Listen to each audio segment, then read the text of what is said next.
सोनम और राजीव की शादी को 3 साल हो गए हैं। इस कॉलोनी में सोनम जब से आई है तभी से सबके साथ घुल मिलकर रहना उसका एक स्वभाव रहा है। एक दिन सोनम छत पर कपड़े सुखा रही थी कि तभी उसकी नजर पास वाले छत पर गई। कुछ ही दिनों पहले उस घर को किसी डॉक्टर साहब ने खरीदा था। हालांकि उस घर में सोनम की ना ही आन जान थी और ना ही उस घर की महिला से अधिक जान पहचान थी, पर फिर भी कपड़े सुखाते सुखाते ही रोजाना होने वाले वार्तालाप से ही आपस में सुख दुख की बातें हो जाती थी। बातों ही बातों में सोनम को पता चला कि उस महिला का नाम रजनी है और उसके पति का नाम नरेंद्र है। नरेंद्र जी एक सरकारी अस्पताल के डॉक्टर है। उन दोनों की शादी को हुए 6 साल हो गए हैं और उनकी एक छोटी सी बेटी भी है, किया। उनका छोटा सा खुशहाल परिवार था। जब भी उन्हें छुट्टी मिलती वे घूमने निकाल जाते थे। नरेंद्र जी दिखने में बहुत ही सुंदर थे। एक दिन रजनी सोनम के घर आई। वह बहुत ही चिंतित दिखाई दे रही थी। उसने सोनम से कहा, भाभी जी, मेरे पापा हॉस्पिटल में भर्ती है। उनकी तबीयत बहुत खराब है। अब मुझे कुछ दिनों के लिए उनके पास जाना होगा। मैंने तो नरेंद्र जी को कहा था चलने के लिए, पर उनके अस्पताल और क्लिनिक में इतने काम का प्रेशर है कि वह नहीं जा सकते हैं। मन तो नहीं मानता कि नरेंद्र को यहाँ अकेला छोड़कर जाऊं, पर क्या करूं, मजबूरी है। प्लीज आप थोड़ा इनका ध्यान रखिएगा। खाने पीने की व्यवस्था तो अस्पताल के कैंटीन वाले कर ही देंगे, उसकी मुझे कोई चिंता नहीं है, पर हमारा घर सारा दिन सुना रहेगा। आप आते जाते हैं, एक नजर इधर भी डाल लिया करना। ठीक है, तुम बेफिक्र होकर जाओ, मैं यहाँ सब संभाल लूंगी, तुम्हें चिंता करने की कोई जरूरत नहीं है। बीच बीच में तुम मुझे फोन करती रहना, सोनम ने कहा। और फिर रजनी के जाने के बाद वह एक पड़ोसिन की जिम्मेदारी निभाते हुए आते जाते एक नजर उनके घर पर भी डाल लेती थी। यह सिलसिला कई दिनों तक चलता रहा। इन दिनों नरेंद्र जी को अस्पताल और क्लिनिक में दबाव ज्यादा था, इसलिए वे काम में काफी व्यस्त रहते थे। सोनम से उनकी मुलाकात नहीं हो पाती थी। रजनी को गए 1 महीने से ऊपर हो गए थे, परंतु वह अभी तक लौटी नहीं थी। नरेंद्र जी भी दिखाई नहीं देते थे। सोनम को चिंता होने लगी थी कि कहीं उसके पिताजी की तबीयत ज्यादा खराब तो नहीं हो गई। पूछे तो किससे। रात के 12 बजे थे। सोनम अपने घर के मेन गेट पर ताला लगाने के लिए बाहर आई तो सामने वाले घर के आगे नरेंद्र जी की गाड़ी रुकती दिखी। गाड़ी का दरवाजा खुला और उसमें से एक महिला भी नरेंद्र जी के साथ उतरी। अरे, लगता है रजनी आ गई, सोनम चहकी और आवाज देने ही वाली थी कि उस महिला की वेशभूषा और शारीरिक गठन देखकर रुक गई। उसके मन में अब कई सवाल उठने लगे। नहीं नहीं, यह रजनी नहीं लगती। रजनी कभी जींस टॉप नहीं पहनती और न ही वह इतनी दुबली पतली है। बालों का स्टाइल भी रजनी से बिल्कुल अलग है। यह रजनी नहीं कोई और है, सोचकर सोनम दरवाजे की ओट में छिपकर खड़ी हो गई। उसने देखा कि नरेंद्र जी ने उस महिला को घर के अंदर चलने का इशारा किया और फिर दोनों घर के अंदर चले गए। हो सकता है यह नरेंद्र जी की सहकर्मचारी हो, किसी काम की वजह से आई हो, सोनम ने सोचा। पर रात के 12 बजे ऐसा क्या काम है, कहीं कोई गड़बड़ तो नहीं। सोनम को बड़ा अटपटा सा लग रहा था। इसी सोच में उसे सारी रात नींद नहीं आई। सिर भारी होने के कारण वह अगले दिन सुबह जल्दी उठ गई ताकि चाय बनाकर पी सके। बाहर से अखबार ले आती हूँ, 8 बजे तक आ ही जाता है, सोचकर सोनम बाहर बरामदे में निकली तो नरेंद्र जी को उसी महिला के साथ घर से बाहर निकल गाड़ी की ओर बढ़ते देखा। अचानक नरेंद्र जी की नजरें सोनम की नजरों से जा टकराई और तत्क्षण ही झुक भी गई, मानो उनकी कोई चोरी पकड़ी गई हो। वे चुपचाप गाड़ी में बैठ गए, साथ में वह महिला भी। शायद वे उसे छोड़ने जा रहे थे। सोनम का भ्रम सही था। बाप रे, नरेंद्र जी कितना बहुरूपिया आदमी है। दिखाने को तो अपनी पत्नी से इतना प्रेम करता है और उसके पीछे से यह गुल खिला रहा है। सोनम मन ही मन बुदबुदाई।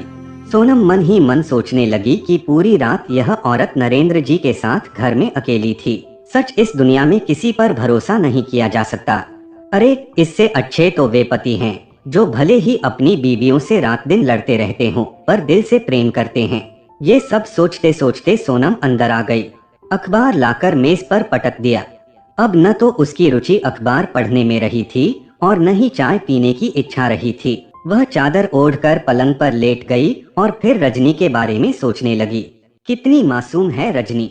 बेचारी जाते जाते भी अपने पति की चिंता कर रही थी कि इतने दिन अकेले कैसे रहेंगे। पर यहाँ तो अलग ही मंजर है। लगता है नरेंद्र जी तो इसी दिन का इंतजार कर रहे थे। आने दो रजनी को, यदि इन बाबूजी की पोल खोली तो मेरा नाम भी सोनम नहीं। जब रजनी इन्हें आड़े हाथों लेगी तब पता चलेगा बच्चों को। सारी मौज मस्ती भूल जाएंगे जनाब। ऐसे पतियों को तो सबक सिखाना ही चाहिए। पत्नियों की जरा सी भी गलती इन्हें बर्दाश्त नहीं होती, स्वयं चाहे कुछ भी करें। अरे वाह, यह भी कोई बात हुई मर्द जात की। यह तो सरासर अन्याय है पत्नियों के साथ। यह विश्वासघात है। उन्हें इसका फल मिलना ही चाहिए। सोचते सोचते सोनम को फिर नींद आ गई। रविवार का दिन था। सोनम ने बालों में शैम्पू किया था तथा साथ ही कुछ कपड़े भी धो लिए थे। वह बाल खुले छोड़कर छत पर गई ताकि धूप में बाल भी सूख जाएं तथा कपड़े भी। आदत उसकी नजर फिर सामने वाली छत पर पड़ी। आज वहाँ भी कपड़े सूख रहे थे। यानी रजनी आ गई है। मुझे उससे मिलकर आना चाहिए। जाकर उसके पिताजी का हालचाल भी पूछ लूं तथा उसके पीछे से उसके पति ने जो कारनामा किया है उसकी भी जानकारी बातों ही बातों में उसे दे दूं ताकि वह आगे से सतर्क रहे। यह सोचकर सोनम रजनी के घर चल दी। सोनम को रजनी बाहर ही मिल गई। रजनी, कब आई तुम? कैसे हैं तुम्हारे पापा? सोनम ने पूछा। आज सुबह ही पापा की तबीयत ठीक है, इसलिए चली आई। स्कूल भी तो मिस हो रहा था। हिया का इधर इनके फोन पर फोन आ रहे थे कि जल्दी आओ जल्दी आओ, तुम्हारे बिना मन नहीं लग रहा। सच भाभी जी, ये तो मेरे बिना रह ही नहीं सकते, इसीलिए तो चली आई, वरना कुछ दिन और रह लेती। रजनी ने मुस्कुराते हुए कहा। एक बात कहती हूँ, तुम बुरा मत मानना। हाँ, तुम्हारे पति का चरित्र मुझे कुछ ठीक नहीं लगा। जब तुम यहाँ नहीं थी तब मैंने रात को उन्हें किसी पराई औरत को घर लाते देखा था। सोनम थोड़ा हिचकिचाते हुए बोली। ये तुम क्या कह रही हो सोनम? ऐसा बिल्कुल भी नहीं हो सकता, रजनी ने आश्चर्य होकर कहा। विश्वास नहीं होता तो ठीक है, अपने पति से जाकर ही पूछ लो। वे अगर नहीं बताना चाहें तो समझ लेना कि मैं सही हूँ। सोनम बोली। उन्हें पूछने की कोई जरूरत नहीं है। मैं जाने से पहले सभी कमरे में कैमरा फिट करके आई थी। मैं सारी वीडियो रिकॉर्डिंग तुम्हारे सामने आज शाम को चलाऊंगी, तब सच्चाई का पता चल जाएगा। आज शाम मेरे पति घर पर नहीं रहेंगे, तब तुम मेरे घर आ जाना। शाम को सोनम ठीक समय पर रजनी के घर पहुंच गई। उन्होंने अब वीडियो रिकॉर्डिंग देखना शुरू किया। वीडियो देखकर वे दोनों ही हैरान हो गए। उस वीडियो में नरेंद्र जी उस औरत को कुछ दवाइयां और एक प्रिस्क्रिप्शन लिखकर दे रहे थे। वीडियो में आवाज ना होने के कारण अभी भी रजनी के मन से संदेह नहीं गया। इतना उन दोनों ने अभी देखा ही था कि दरवाजे की डोर बेल बजी। दरवाजा खोलते ही रजनी के सामने एक स्त्री खड़ी हुई थी। रजनी उसे देखकर और भी चौंक गई। यह तो वही स्त्री है जिसे नरेंद्र जी दवाइयां दे रहे थे। रजनी, आप ही है ना? उस स्त्री ने अंदर आते ही सवाल किया। जी हाँ, मैं ही हूँ, कहिए क्या बात है? रजनी आश्चर्यचकित होकर पूछी। कल मेरे बेटे का जन्मदिन है, उसी का इनविटेशन कार्ड में आज देने के लिए आई हूँ। आपके पति बहुत ही अच्छे इंसान हैं। अगर 2 दिन पहले उन्होंने मुझे घायल अवस्था से उठाकर मेरा इलाज ना किया होता तो मैं आज जिंदा नहीं होती। 2 दिन पहले ही सुनसान हाईवे पर मेरी कार खराब हो गई थी। इतनी ज्यादा गर्मी होने के कारण मेरी तबीयत भी बिगड़ने लगी। रात तकरीबन 11 या 12 बज रहे होंगे। तभी मैंने देखा कि एक कार वहीं से गुजर रही है।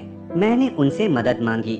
पहले तो वह मुझे मदद करने से इनकार कर दिए, यह सोचकर कि किसी पराई औरत को अगर किसी ने उनके साथ देख लिया तो लोग गलत सोचेंगे। पर मेरी तबीयत ज्यादा बिगड़ने के कारण वह मुझे लिफ्ट देकर अपने घर में शरण दिए।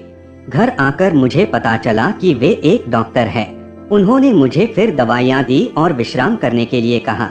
मेरी सुरक्षा को ध्यान में रखते हुए उन्होंने मुझे गेस्ट रूम में रहने को कहा और सुबह होते ही वह मुझे घर छोड़ आए। यह बात उन्होंने मुझे किसी से बताने के लिए मना किया था, पर आपके पड़ोस की एक औरत ने जब मुझे बाहर निकलते देखा तभी मैंने सोच लिया था कि आप दोनों के बीच कहीं दूरियां ना बढ़ जाएं, इसलिए मैं आज आपके घर आकर यह सब बता रही हूँ। रजनी अब सोचने लगी कि उनके पति तो सच में देवता समान है। उसे अपने पति के ऊपर गर्व होने लगा। उसकी आंखों से आंसू रुकने के नाम ही नहीं ले रहे थे। उसे तो अपने आप पर गुस्सा आ रहा था कि सोनम की बातों ने उसे अपने देवता समान पति पर संदेह करने के लिए मजबूर कर दिया। भगवान का लाख लाख शुक्र है कि आज उसे सच्चाई पता चल गया, नहीं तो वो अपने पति को जिंदगी भर शक संदेह की नजर से देखती रहती। तो दोस्तों आशा करता हूँ कि ये कहानी आप लोगों को अच्छी लगी होगी, तो इसे लाइक करें और हमारे चैनल को सब्सक्राइब करें। धन्यवाद।